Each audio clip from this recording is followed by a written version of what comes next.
எப்படியாவது உயிரை காப்பாற்றி கொடுத்தோம்னா அந்த உயிர் பொழைச்சிருச்சுன்னா உடனே ஒரு கோழியை வெட்டுவாங்க. அது லஞ்சம் கொடுக்குற மாதிரி இல்லை, அது லஞ்சம் கொடுக்குற மாதிரி தான். சாமிக்கு லஞ்சம் கொடுக்கறதுன்னா நம்ம பேச்சு வந்து அப்படித்தான்.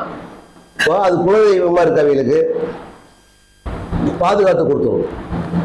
எனக்கு தெரியும் எத்தனையோ பேர் வந்து சாவ கடந்தையெல்லாம் வந்து வேண்டுதல் பண்ணி ஒரு 5 ரூபாய் எடுத்து துணியில முடிஞ்சு வெள்ளை துணி மஞ்சள் வச்சு முடிஞ்சு கட்டிடுவாங்க. அந்த உயிர் பொழைச்சி வந்த முற்பட்டு உடனே கோயிலுக்கு சொந்த வந்து எல்லாத்தையும் அழைச்சி கொண்டு போய் அந்த வேண்டுதல் நிறைவேற்றி அவங்க கூட நல்லா இருக்கும் சார். அதுவும் வந்து ஆடு மாடு கோழி இதெல்லாம் வந்து ஒரு உயிர் தானே சார். உயிருக்காக வந்து வந்து மாடு எருமையில வெட்டவே மாட்டாங்க. இந்து இதுல வந்து அது பாவம் தானே சார். அது நான் கேட்கிறேன், பாவம் சார். ஒரு உயிர் எடுக்கிறதுக்கு ஒரு உயிர் கொடுத்தா தானே வேலைக்கு ஆகும்.